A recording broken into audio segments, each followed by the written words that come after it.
Birthday అన్నయ్య. అన్న ఎలా ఉన్నావు? నేను నిన్ను మళ్ళీ కలుస్తానని అనుకోలేదు. వదిన మనల్ని మళ్ళీ కలిపింది. అమ్మా పిల్లలు అందరూ ఎలా ఉన్నారు? నీ ఆరోగ్యం జాగ్రత్త అన్నయ్య.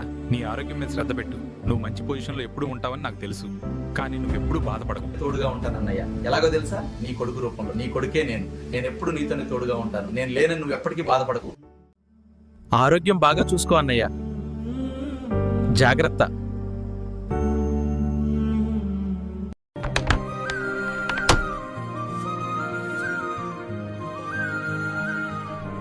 Happy birthday Vamsi. ఎలా ఉన్నావు వంశీ? జాగ్రత్తగా చూసుకో. అమ్మాని నేను ఎప్పుడు సుఖపెట్టలేదు. వంశీని దగ్గరగా ఉంది కాబట్టి చాలా సంతోషంగా ఉంటుంది, అది నాకు తెలుసు. మీరు కష్టాలు పడేటప్పుడు నేను నాకు తోడుగా ఉన్నాను కానీ సుఖపడే టైంలో కల్లారా చూడలేను. నేను ఎక్కడున్నాను ఉంటాను. నా ఆశీస్సులు నీకు ఎప్పుడు ఉంటాయమ్మా. భార్యని బ్యాలెన్స్ చేసుకో వంశీ. ఇంటిల్లాలు ఏడిస్తే ఇంటికి మంచిది కాదు. ఈదరిని బ్యాలెన్స్ చేసుకుంటూ మంచిగా సంతోషంగా ఉంది.